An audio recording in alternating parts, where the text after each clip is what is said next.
El libro de Números es un libro que es básicamente un libro que habla acerca del fracaso de la fe de Israel. ¿Okay? Es un libro que habla acerca del fracaso de la fe de Israel. Es un libro que narra desde finales de Éxodo, es decir, cuando el pueblo sale de Egipto, que comienza después de la salida de Egipto, hasta el preámbulo para entrar a la tierra prometida. Así que esos eventos que se mencionan ahí son prácticamente esos años que el pueblo estuvo en el desierto y todas las cosas que sucedieron, o por lo menos las que el Señor quiso revelarnos, ¿no?, a través de este libro de Números. Hay una estructura, 3 divisiones principales en la estructura del libro. El libro tiene 36 capítulos y esta estructura, o estas 3 divisiones, van del capítulo 1 al 10, donde se ve cómo Dios, a través de Moisés, le da instrucciones al pueblo. ¿Okay? Esa es la primera, vamos a decir, división. Instrucciones. Luego, del capítulo 11 al capítulo 21, vamos a ver pruebas y disciplina. Pruebas y disciplina. El pueblo pasa por ciertas pruebas, las cuales no aprueba. Dios prueba al pueblo en el desierto y el pueblo no pasa el examen. El pueblo se rebela, el pueblo protesta contra Dios y Dios tiene que traer disciplina sobre el pueblo. Y en último lugar, otra vez, instrucciones. ¿Por qué? Porque recuerdan que lo vamos a ver hoy, el pueblo tiene que ser, yo diría, ¿cómo es? Reciclado. El pueblo que salió de Egipto no pudo entrar a la tierra prometida. No pasó la prueba, no pasó el examen. Y Dios determinó que ese pueblo muriera en el desierto y entonces que el pueblo que entrara a la tierra prometida fuera los descendientes de aquellos que salieron de Egipto. Así que piénselo de esta manera, los 36 capítulos, del 1 al 10, instrucciones, del 11 al 21, prueba y disciplina de Dios, y del 22 al 36, nuevas instrucciones para la nueva generación que iba a entrar a la tierra prometida. Así que vamos a ir desglosando un poquito esta primera parte, las primeras instrucciones que Dios da al pueblo. Es básicamente preparando a la generación del Éxodo. Recuerden que el pueblo de Israel estuvo, ¿qué tiempo en Egipto? Desde José hasta que salieron. 400 años. Y muchos venían con malas mañas, ¿no? Aprendidas de los egipcios, de esa cultura donde el pueblo se desarrolló. Y salen al desierto y Dios comienza a tratar, a preparar este pueblo, esta generación que sale del Éxodo. Lo primero que Dios hace es mandar a Moisés a hacer un censo. Vamos a leer en Números, capítulo 1, los versículos del 1 al 3. Del 1 al 3. ¿Algún hermano que lea alto y claro? Rapidito, hay bastantes textos que leer hoy. Números, capítulo 1, verso del 1 al 3.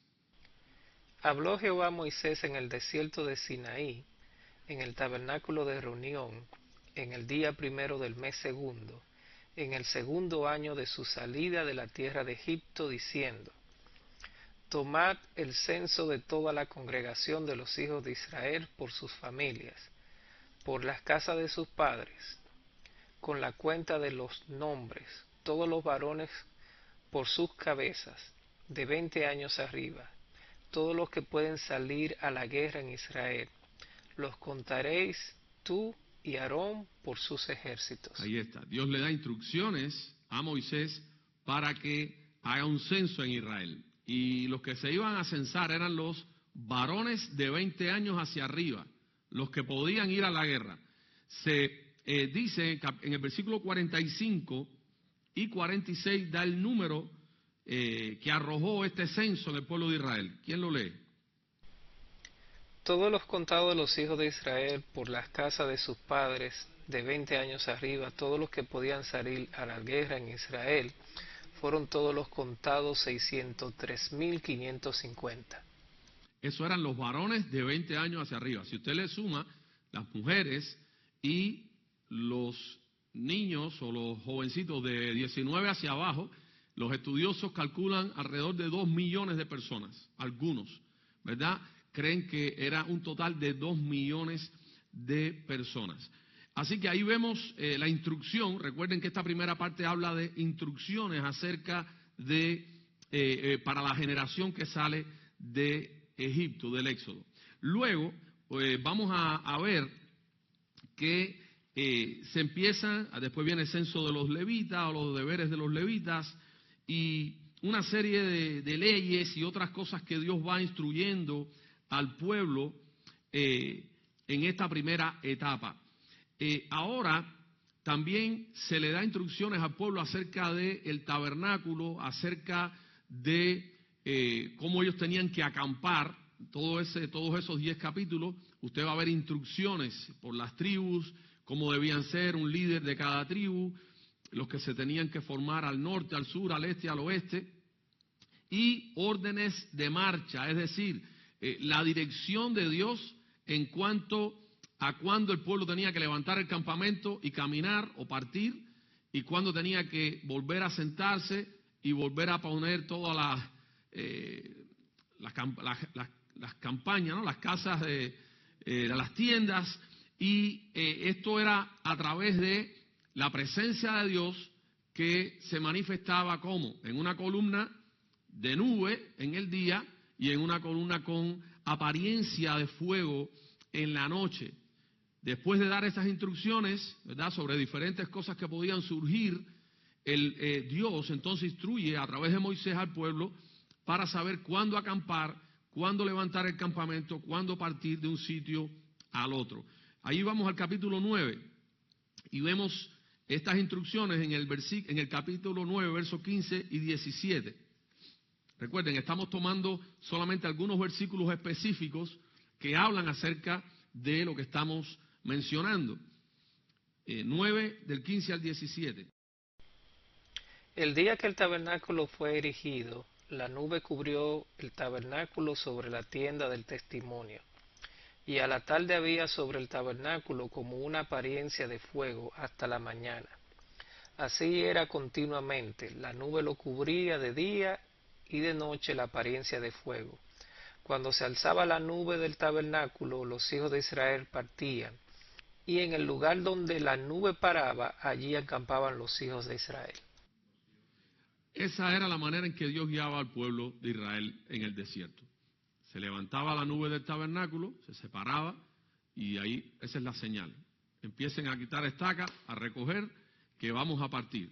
La nube iba delante de ellos, ¿verdad?, iba Dios guiando, y cuando la nube se asentaba, entonces allí ellos volvían a plantar las tiendas en dependencia de la dirección que Dios le daba. Okay. Ahora, a partir del capítulo 11 al capítulo 21,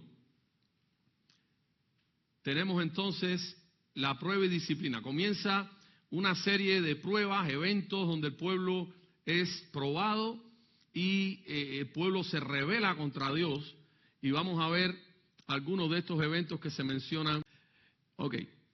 Fracaso de la fe de la generación del Éxodo es lo que trata estos capítulos del 11 al 21.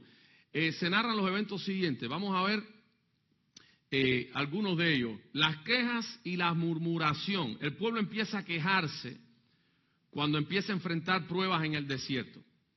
No solo se quejan, sino que también murmuran en contra de sus líderes. Vamos a leer esos versículos, ese capítulo 11, el capítulo 11, versículo 1, y luego el capítulo 11, versículos 4 y 6.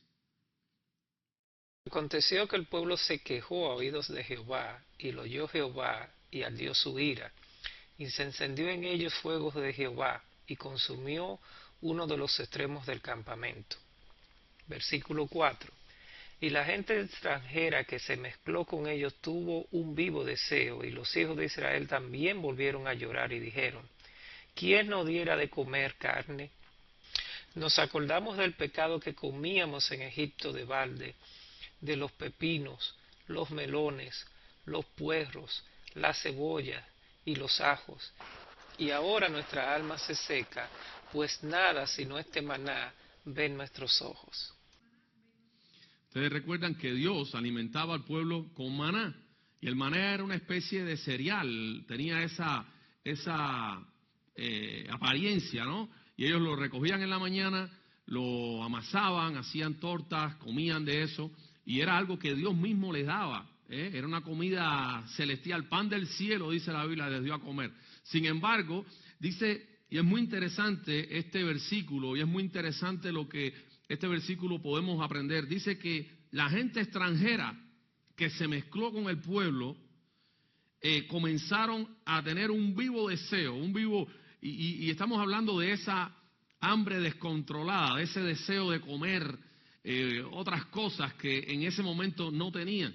Influenciaron al pueblo y todos comenzaron una especie de queja contra Dios, una especie de queja. Fíjense, ellos en Egipto estaban esclavos, estaban siendo maltratados, estaban siendo oprimidos, pero aquí ahora empiezan a quejarse y a añorar la supuesta comida. Yo realmente no creo que ellos comían tan bien en Egipto, siendo esclavos allí, pero recuerden que estaban mezclados con esta gente extranjera que salieron de Egipto. Cuando el pueblo de Israel salió, hubo gente de allí que salieron con ellos, y probablemente otros esclavos, porque los únicos que estaban, recuerden que Egipto era un imperio, y todos los pueblos más que ellos estaban controlando, pues ellos nutrían ahí, esclavizaban a estos pueblos. Así que vemos un grupo de personas que salen con el pueblo de Israel, dice que se mezcló con ellos, y esta gente tuvo un vivo deseo, y los hijos de Israel también volvieron a llorar y a quejarse delante del Señor. En el versículo 12, ¿qué dice el versículo 12? Vamos al versículo 12. Concebí yo a este pueblo, lo engendré yo para que me digas, llévalo en tu seno, como lleva la que cría al que mama, a tierra de la cual juraste a sus padres. Aquí dice que Moisés oyó al pueblo que se quejaba, cada uno a la puerta, y dice que la ira de Dios se encendió en gran manera. También le pareció mal a Moisés, y dijo Moisés a Jehová, estoy leyendo el verso 11, para darle un poquito de contexto: ¿por qué has hecho mal a tu siervo?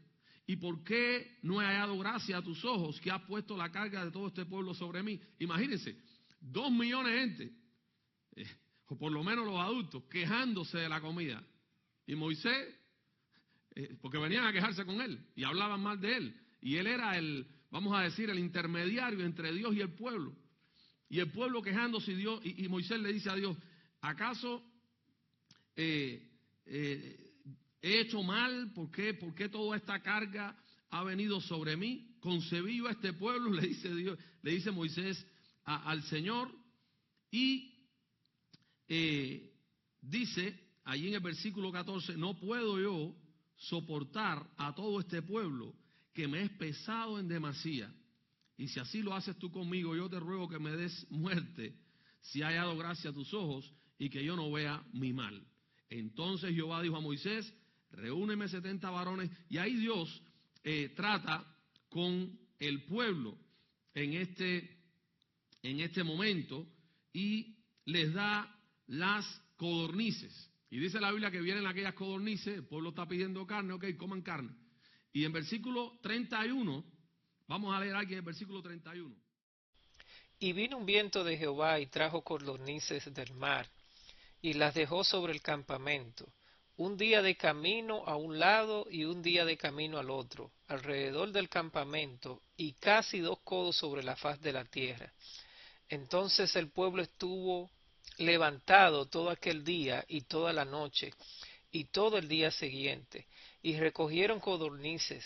El que menos recogió 10 montones, y las tendieron para sí a lo largo alrededor del campamento. Aún estaba la carne entre los dientes de ellos, antes que fuese masticada, cuando la ira de Jehová se encendió en el pueblo, e hirió Jehová al pueblo con una plaga muy grande. Fíjense bien, Dios le dio lo que ellos querían, pero le envió mortandad, dice la Biblia. Y hay una de esos comerciales por ahí que dice, ten cuidado con lo que pides. Hermanos, a veces nosotros podemos ser muy insistentes en nuestra queja, en nuestro delante de Dios, cuando realmente estamos desenfocados de la voluntad y del propósito de Dios. Y Dios, una de las maneras que tiene de disciplinarnos es precisamente darnos aquello que estamos pidiendo. Lo estamos pidiendo fuera de su voluntad.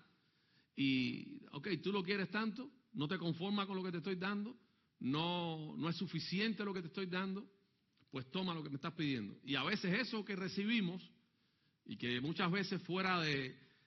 creemos, bueno, al final Dios me dio lo que pedí, eso mismo puede venir como una especie de disciplina, Y yo pudiera contarle experiencias donde en algún momento de mi vida yo insistí con algo que yo quería. Y yo oraba, y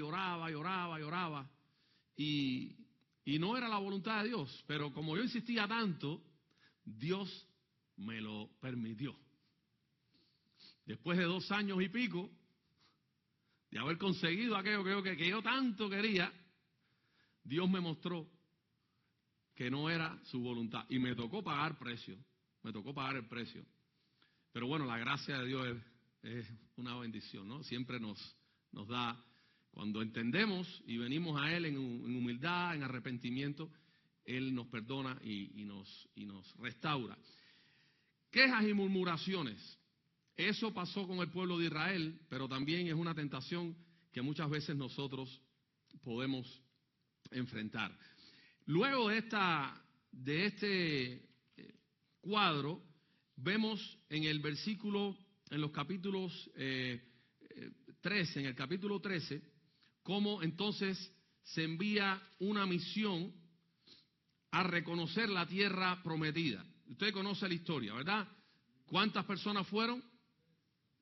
12 hombres, uno de cada tribu. Dice, de la tribu de Rubén fue Samúa, de Simeón fue Zafat, de Judá fue Caleb, de Isaacar fue Igal, de Efraín, Oseas, hijo de Nun, de Benjamín, Palti, de Zabulón, Gadiel, de José, dice de la tribu de Manasés, o la media tribu de Manasés, Gadi, de la tribu de Dan, Amiel, de la tribu de Aser, Setur, de Neftalí, Nabi, de Gad, Jeuel, y fueron esos 12 hombres a reconocer la tierra prometida. 40 días, una misión de espionaje. Dice el versículo 16, estos son los nombres de los varones que Moisés envió a reconocer la tierra, y a Oseas, hijo de Nun, le puso Moisés el nombre de Josué. Ahora bien, ¿qué sucedió cuando estos hombres regresaron de la tierra prometida?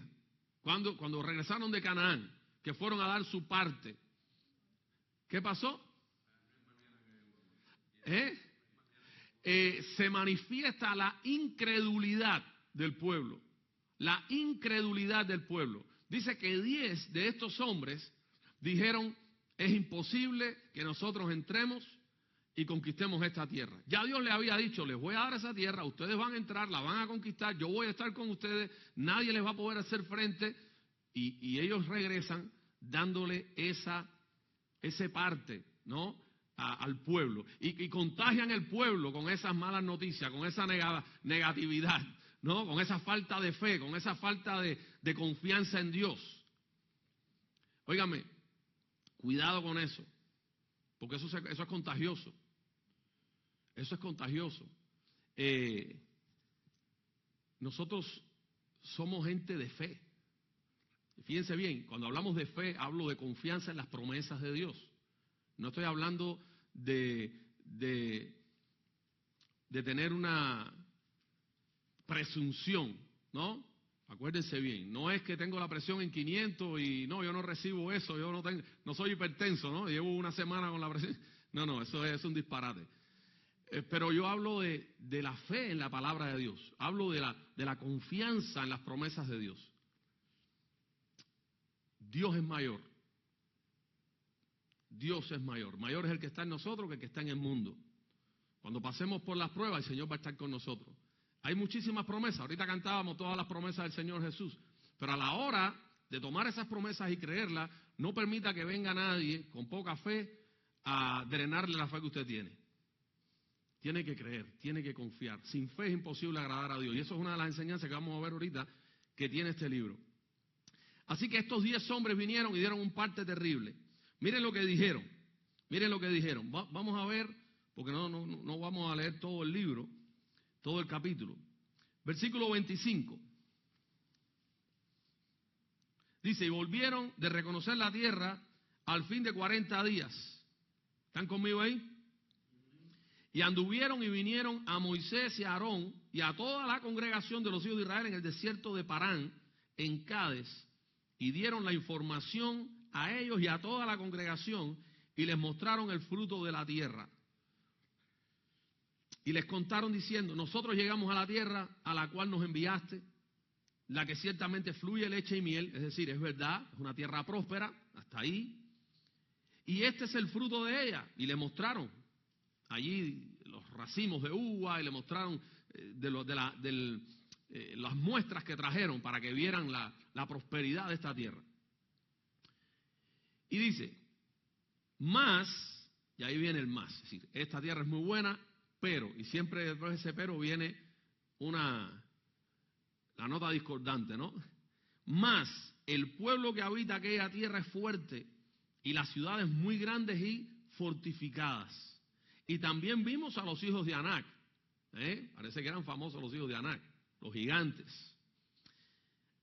Amalek habita el Negev y el Eteo, el Jebuseo y el Amorreo habitan en el monte. Y el Cananeo habita junto al mar y a la ribera del Jordán. Entonces Caleb, fíjense, Caleb, que fueron de los otros dos, 10 estaban diciendo que aquello estaba difícil. Y entonces Caleb hizo callar al pueblo delante de Moisés y dijo, subamos luego, tomemos la posesión de ella, porque más podremos nosotros que ellos. Esa fue la actitud de Caleb.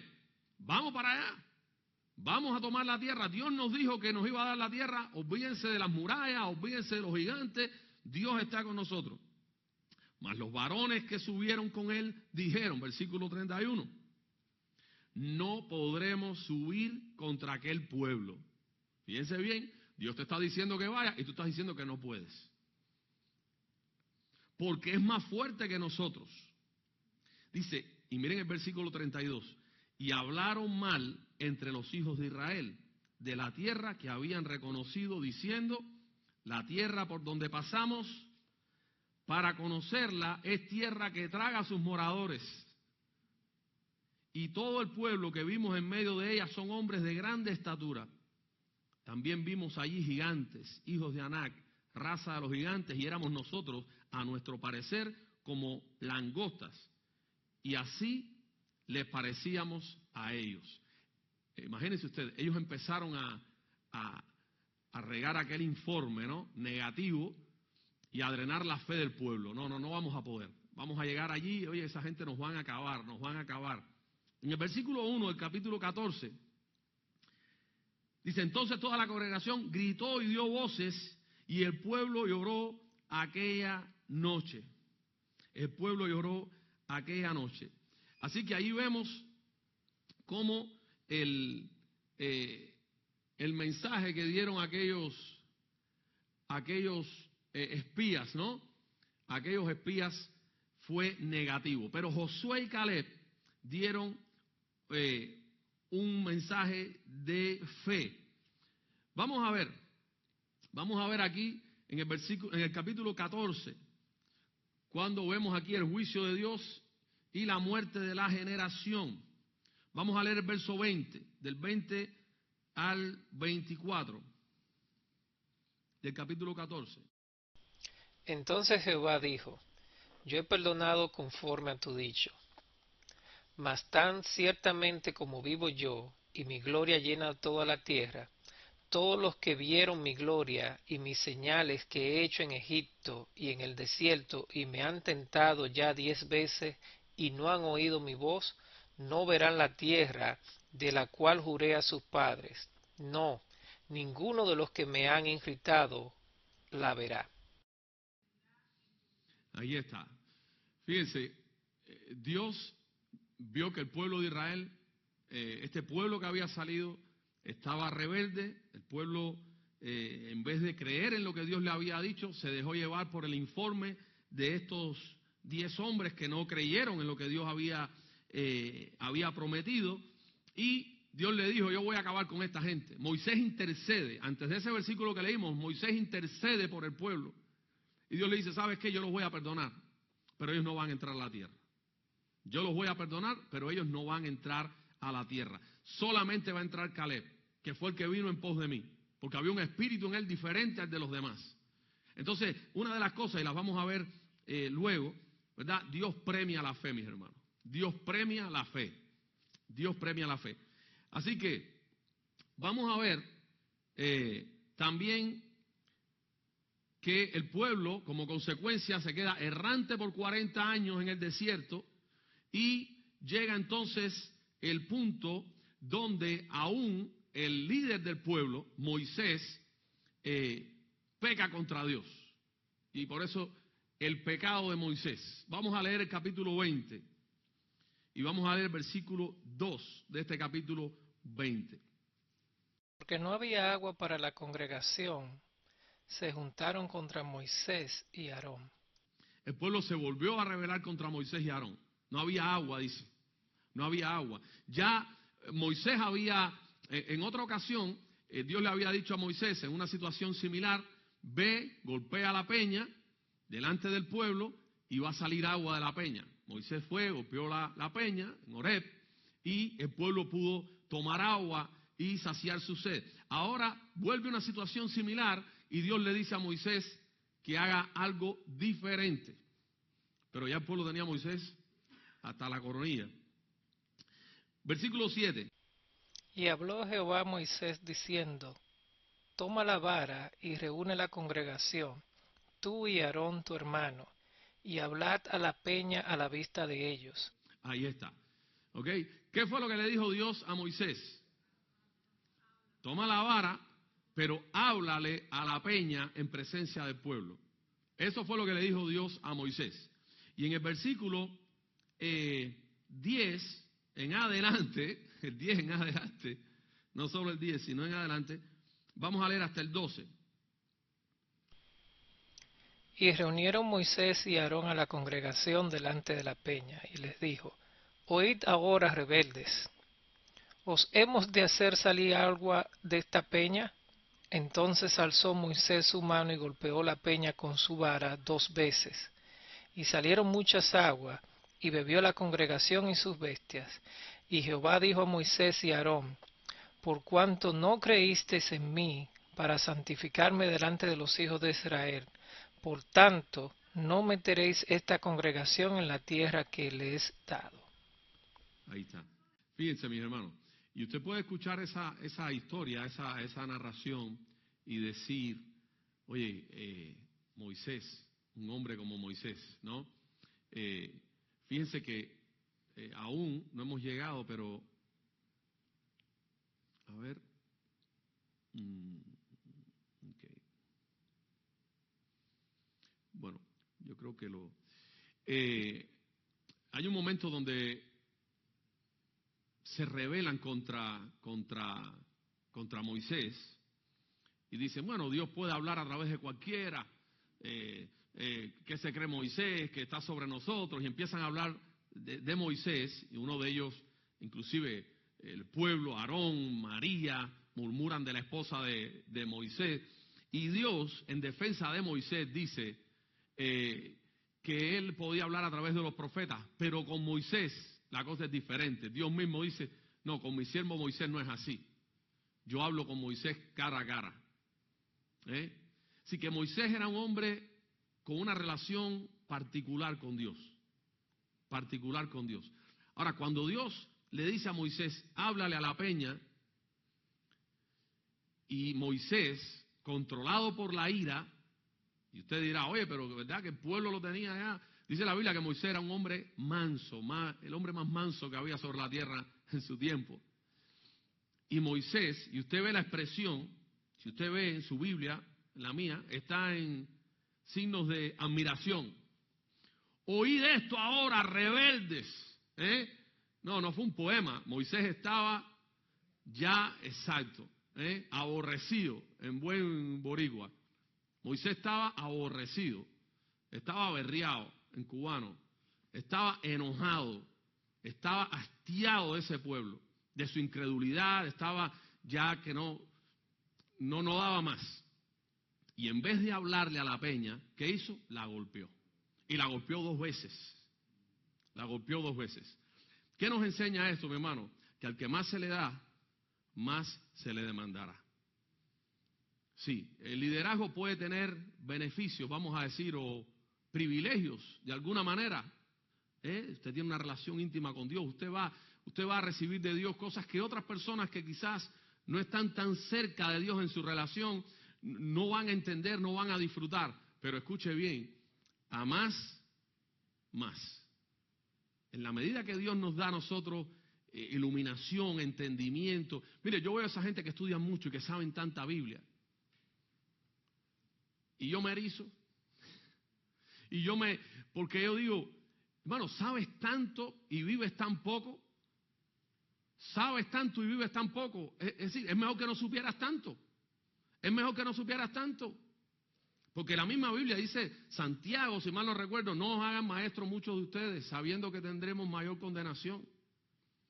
Porque en la medida que sabes más, es una bendición. Porque usted conoce más al Señor, usted conoce más la palabra del Señor. Eso no se puede interpretar como una maldición, no, es una bendición. Ahora, a mayor bendición, mayor responsabilidad. Mayor responsabilidad. Esas personas que a veces yo llevo 40 años en el Evangelio. 40 años en el Evangelio.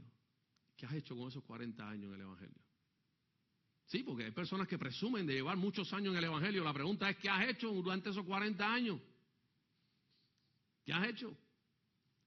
O presumen de lo que hicieron en el pasado. ¿Qué estás haciendo hoy? Dios todavía te tiene aquí. Dios no te ha llevado. ¿Saben quién ya terminó? El hermano Navarro, ya terminó. Pero mientras estemos aquí, Dios no ha terminado con nosotros. No, Dios no ha terminado con nosotros.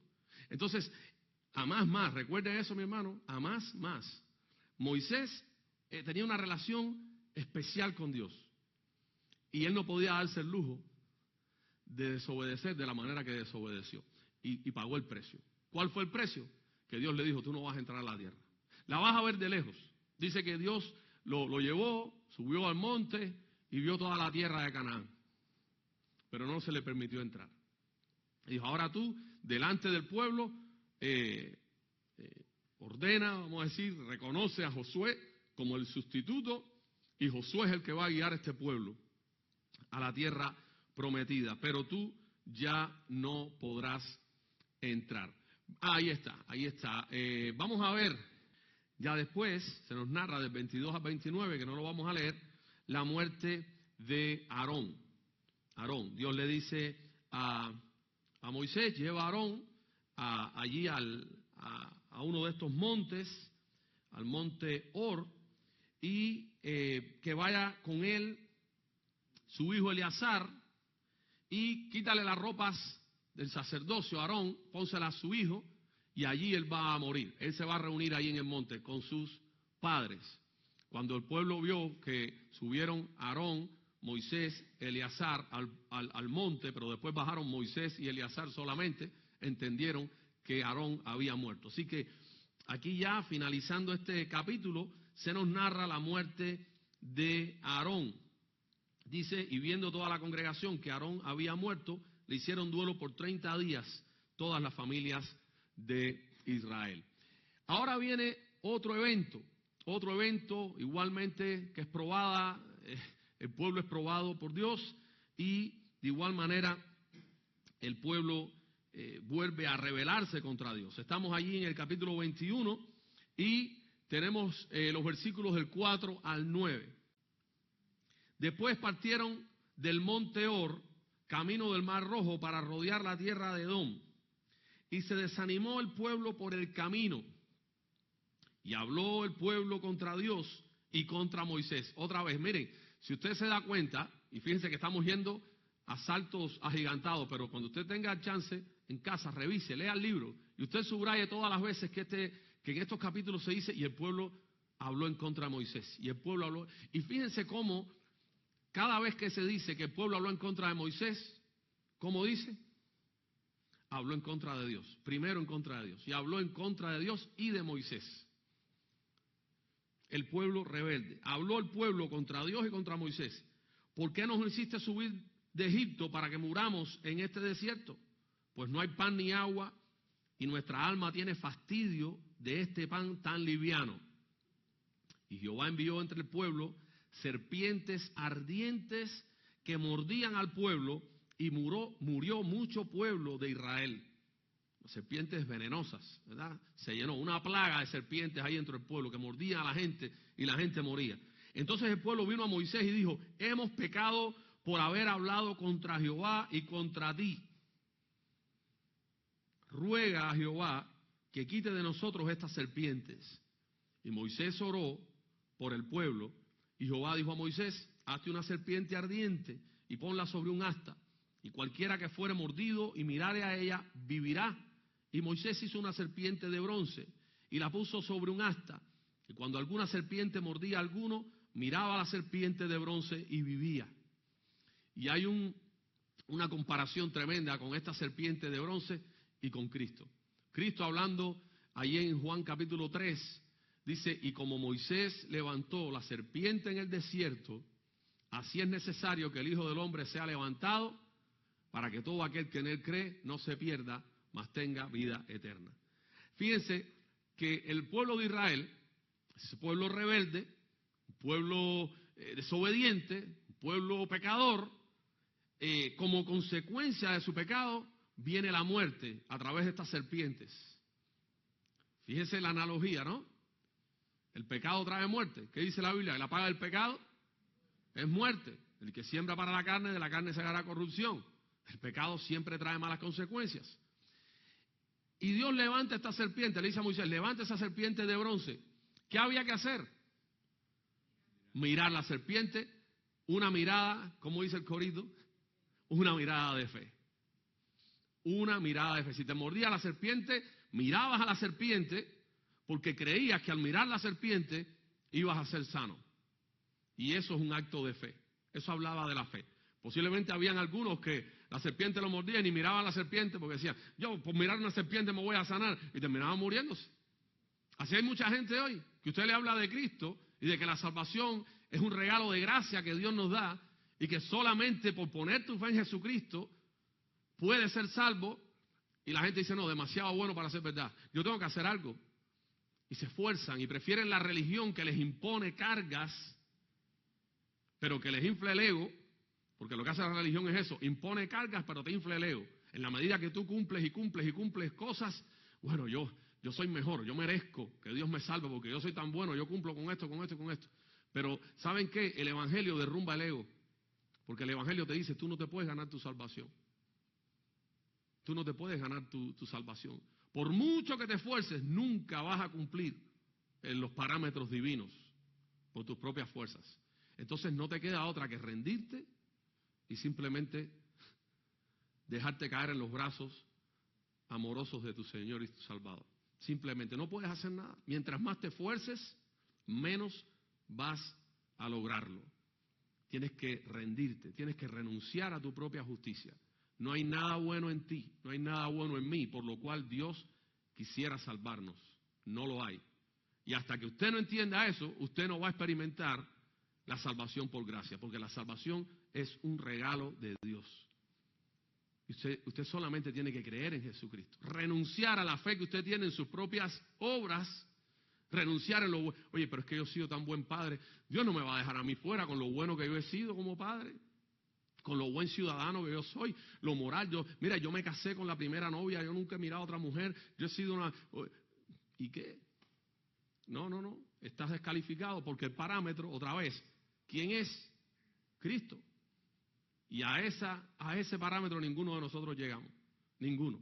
Entonces, cuando Jesús habla, creo que la conversación es con Nicodemo, Juan 3, vamos a buscar Juan 3, 14 y 15, y ya lo mencioné, le dice lo mismo, como Moisés levantó la serpiente en el desierto. Esta serpiente tipificaba a Cristo, ¿verdad?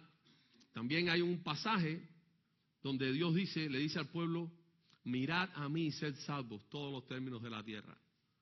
Esa mirada no es mirarte a ti mismo, no es mirar al que está a tu lado, no es mirar a la religión, es mirar a Cristo. Es mirar a Cristo, una mirada de fe, de confianza en lo que Jesucristo hizo por nosotros.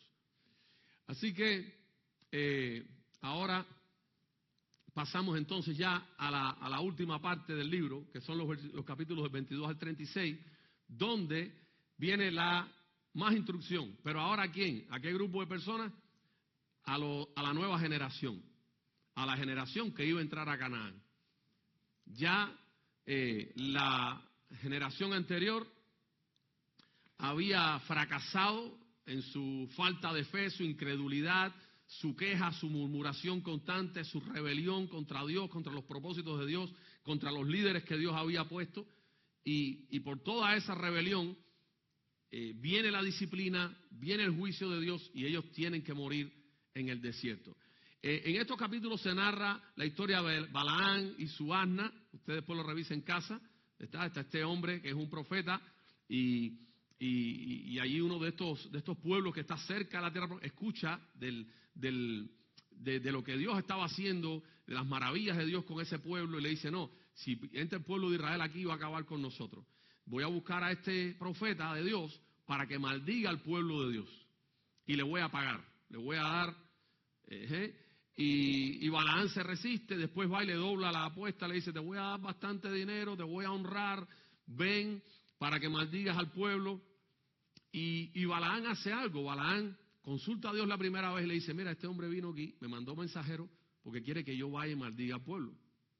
Y Dios le dice, no, ese pueblo es bendito, ese pueblo va a ser bendecido y no hay manera de que tú maldigas a ese pueblo. Balaán va y le dice a los mensajeros de Balac, oye, Dios me dijo que no vaya con ustedes, que dile que no, Dios no me deja ir allá. Y esta gente viene e insisten otra vez y Balaán vuelve a consultar a Dios sobre lo mismo. Y Dios se enoja otra vez. Como dice, oye, no te dije ya. Y entonces le dice, ok, ves con ellos y tú vas a decir lo que yo te diga. Bueno, ustedes lean la historia en la casa. El asunto es que viene la mula, ¿se acuerdan, no? La mula de Balaán, el asna de Balaán, que se le aparece el ángel de Jehová. Balaán no veía al ángel, la mula así no quería caminar. Y fue tan torpe el profeta, después dice la Biblia, que Dios hizo hablar a la mula. Y le dijo, oye, ¿por qué me estás golpeando? Si yo siempre te he servido. Y dice que no, si yo tuviera mi espada aquí, le dice Balaán, yo te hubiera abierto al medio, aquí te hubiera arrancado la cabeza. Y el ángel abre los ojos. Dios abre los ojos de Balaán para que vea al ángel y se dé cuenta. Y entonces ahí, bueno, hay una historia que ya después la vemos. Tenemos ahora el nuevo censo. Dios le dice a Moisés que haga otro censo para censar a los que van a entrar a la tierra. Y vamos a leer el capítulo 26, versículo 51. Y versículo 62. 51. Estos son los contados de los hijos de Israel, 601,630. 62. De los levitas fueron contados 23,000, todos varones de un mes arriba, porque no fueron contados entre los hijos de Israel, por cuanto no les había de ser dada herencia entre los hijos de Israel. Recuerden que cuando repartieron las tierras a la tribu de Leví, a los levitas no les tocó herencia dentro de las tierras. Ellos iban a vivir del sacerdocio, ¿verdad? Y de todo lo que el pueblo traía para adorar al Señor. Había una parte que era para el sostenimiento de ellos. Ahí en los versículos 12 al 23 del capítulo 27, vemos entonces cuando Dios le da instrucciones, le dice a Moisés que suba al monte allí vas a reunirte con tus padres, con tu pueblo, y entonces Moisés le pide a Dios y le dice en el versículo 16, ponga Jehová Dios de los espíritus de toda carne, un varón sobre la congregación que salga delante de ellos y que entre delante de ellos, estoy leyendo capítulo 27, verso 17, que los saque y los introduzca para que la congregación de Jehová no sea como ovejas sin pastor, ya que Moisés, Dios le había dicho, no vas a entrar. Entonces Moisés intercede por el pueblo y le dice, pero pon a alguien, pon un líder al frente que pueda guiarlos, que pueda dirigirlos a tomar posesión de la tierra. Jehová dijo a Moisés, toma a Josué, hijo de Nun, varón en el cual hay espíritu, y pondrás tu mano sobre él, y lo pondrás delante del sacerdote Eleazar, y delante de la presencia de ellos, de toda la congregación, y darás el cargo en presencia de ellos. Y pondrás tu dignidad sobre él para que toda la congregación de los hijos de Israel le obedezca. Así que Moisés hace una transición de liderazgo de él hacia Josué por mandato de Dios para que el pueblo pudiera ver en Josué el sucesor de su líder, Moisés. Y más adelante vamos a ver después, cuando lleguemos al libro de Josué, cómo Dios mismo le dice a Josué, como estuve con Moisés, estaré contigo. Enseñanzas principales. Bueno, vemos las victorias iniciales, la división de la tierra. ¿Eso lo pasaron ustedes o lo pasé yo? Bueno, sigue ahí. Ya para la conclusión. Enseñanzas principales del libro de Números. Primero, Dios espera obediencia y gratitud por parte de su pueblo. Es importante la gratitud. Mis hermanos. Tenemos que aprender a ser agradecidos. Dar gracias a Dios. ¿Por qué? Porque ser agradecido, la gratitud, sale de un corazón que ha entendido la gracia de Dios. La persona que no es agradecida es la persona que cree que merece lo que tiene. Personas que dicen, no, yo no tengo que darte gracias si esto me lo he ganado yo, con mi esfuerzo, con mi talento, ¿no? Pero cuando usted entiende que usted no merece nada de lo que tiene, usted está agradecido por todo lo que tiene. Sea poco o sea mucho. Aún lo poco que yo pueda tener, yo soy agradecido porque ni eso merezco yo. Ni eso merecemos. ¿Qué dice Lamentaciones? Por la bondad de Jehová no hemos sido consumidos, porque nunca decayeron sus misericordias, nuevas son cada mañana y grande es su fidelidad. Hermano, si usted está hoy aquí respirando, créame, usted no ha hecho nada para respirar hoy. Usted no ha hecho nada para que su corazón siga latiendo mientras usted estaba inconsciente durmiendo. Usted se acostó a dormir y perdió el control del mundo. Usted perdió el control de todo. ¡Qué bendición! Fíjense, el sueño, decía un predicador, uno de los propósitos que tiene el sueño no es solamente descansar el cuerpo, sino es para enseñarnos que nosotros no tenemos control sobre nada. Primo hermano, la muerte. Cuando usted está dormido, usted pierde el control sobre todas las cosas. Usted pierde el control de si usted no está cuidando a sus hijos cuando usted está durmiendo. Lo más que usted puede hacer es poner un pestillo, cerrar una puerta, pero cuando usted se duerme, usted está... ¿Y qué pasa? El mundo sigue. Sus hijos regresan a casa sanos. Todo el mundo sigue. La tierra sigue girando y todas las cosas siguen. ¿Por qué? Porque es Dios. Depende de Dios. Él es el que está al control. Y cuando usted despierta en la mañana, usted debería decirle, gracias, Señor. Gracias. Porque yo pude haberme quedado en el sueño, pero tú me permitiste despertar a un día nuevo. Y Dios no te dio, y no me dio a mí hoy un día nuevo para que nosotros lográramos nuestras metas personales, nuestros propósitos egoístas. No. Es una nueva oportunidad para hacer las cosas mejor que las hice ayer, para la gloria de Dios. Si Dios me da un día nuevo hoy, mañana si amanezco y despierto, oye, qué rico, un día más ¿para qué? Para glorificar a Dios. Para que vivas mejor de lo que has vivido hoy. Para que te acerques más a Dios de lo que has estado hoy. Dios espera obediencia y gratitud. Segundo, quejas y murmuraciones de las provisiones de Dios equivalen a rebelión contra Dios.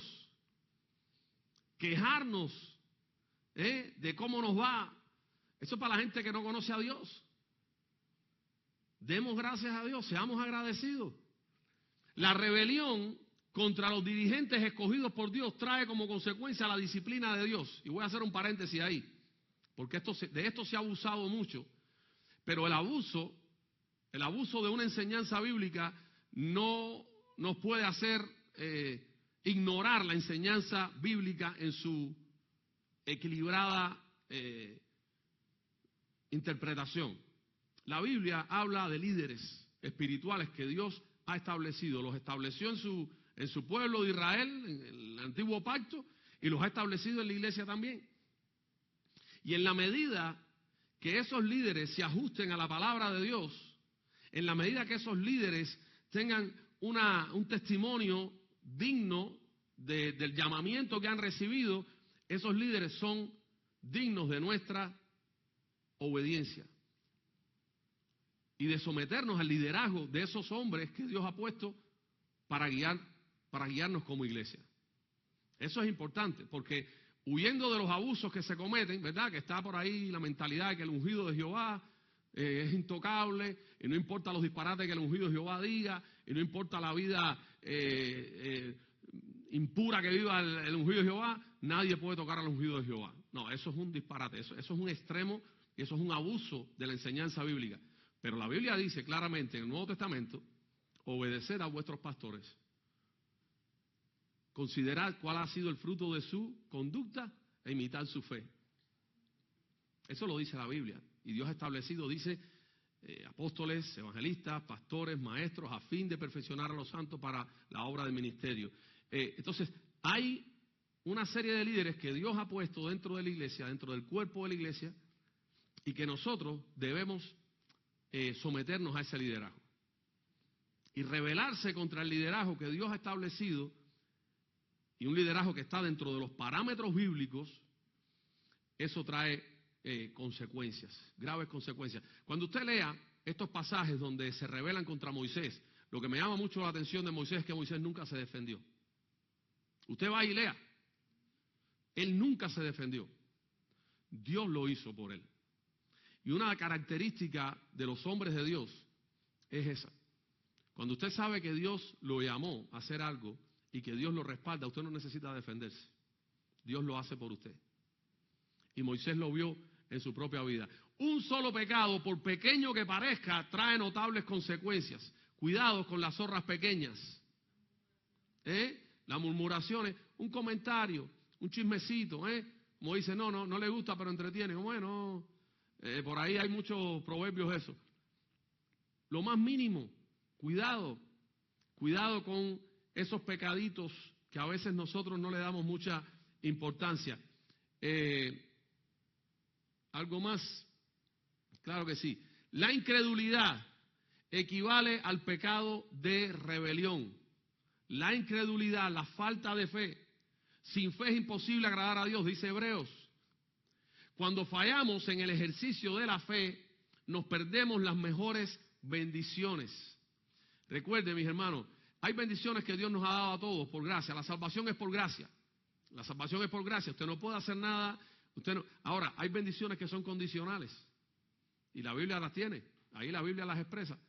Definitivamente, a la persona que se acerca a Dios con fe, a la persona que ejercita su fe, Dios recompensa. Dice, sin fe es imposible agradar a Dios porque es necesario que el que se acerca a Dios crea que le hay y que es galardonador de los que le buscan. Dios nos capacita en la medida que somos obedientes. La historia de Moisés, ustedes la recuerdan cuando estudiamos Éxodo, Dios llama a Moisés y Moisés le dice a Dios, yo no puedo hacer eso, yo soy tardo de lengua, yo no me expreso bien, yo tengo problemas para comunicarme. Y Dios le dice, no, tú vas a ir, porque yo te estoy mandando, tú vas a ir en mi nombre. Y en el puesto de boca te voy a poner a tu hermano.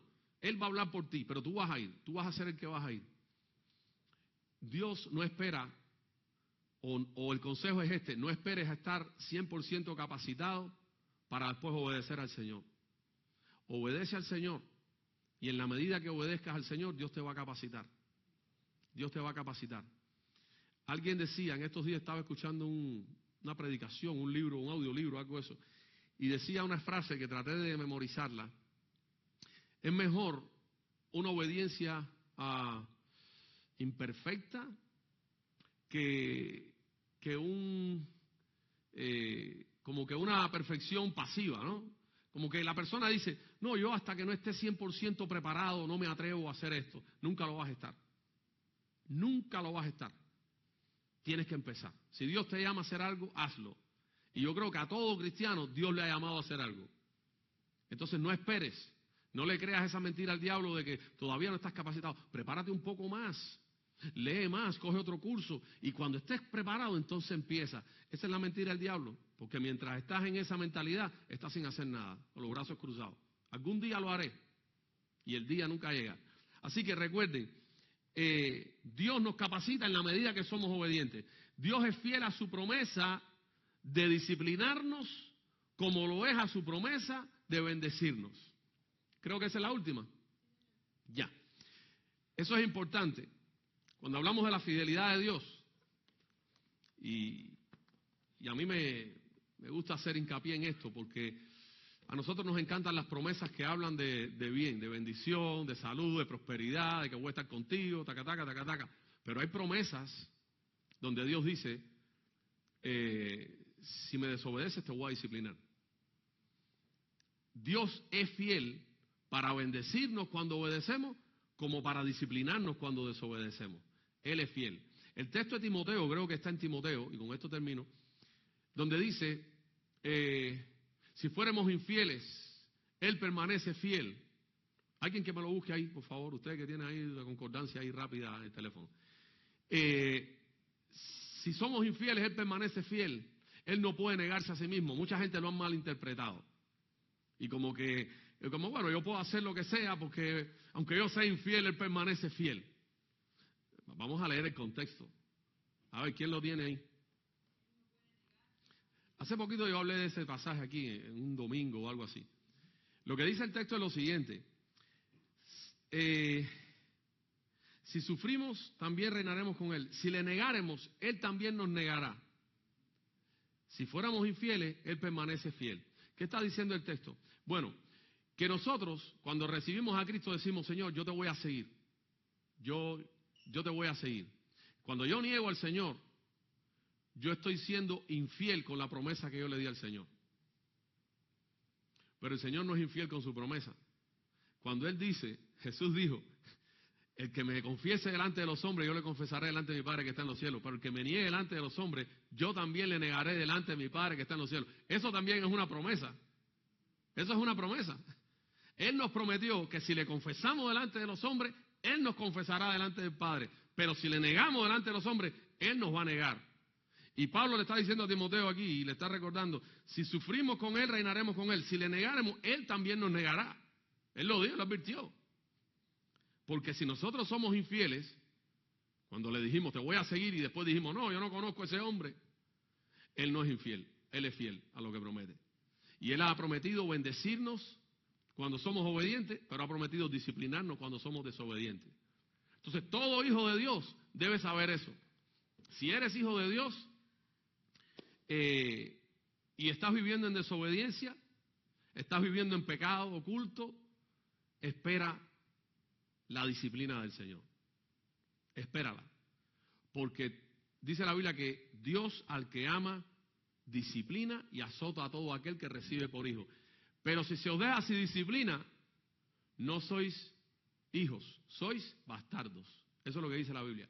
Entonces, si yo estoy viviendo en pecado oculto, estoy viviendo en pecado, estoy viviendo en desobediencia, y Dios no me disciplina, yo debería preocuparme.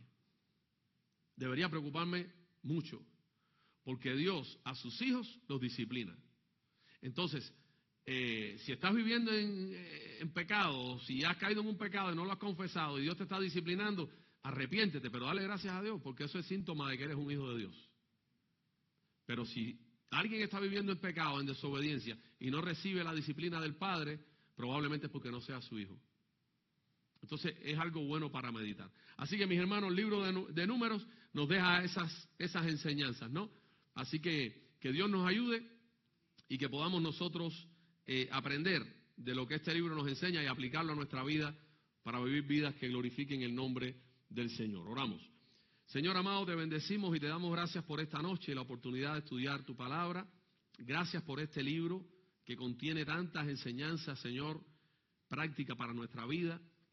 Ayúdanos, Señor, a luego regresar a él y poder leer más profundamente todas estas historias que sucedieron, como dice tu palabra también, para que nosotros aprendiéramos de ellos, Señor. Eso se ha escrito allí para nuestra edificación y para que no repitamos los errores y los pecados que ellos cometieron. Ayúdanos, Señor. Ayúdanos a ser sabios, ayúdanos a tener discernimiento. Padre, gracias por mis hermanos que han estado hoy aquí.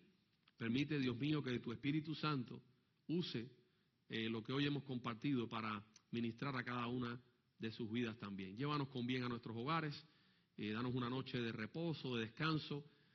Como siempre te digo, Señor, sin importar las horas que nos permitas dormir, sean muchas o pocas, que nuestro cuerpo sea renovado y que mañana despertemos con nuevas fuerzas y ánimos para seguir buscando tu rostro y glorificándote en todo. Te damos gracias en el nombre de Jesús. Amén.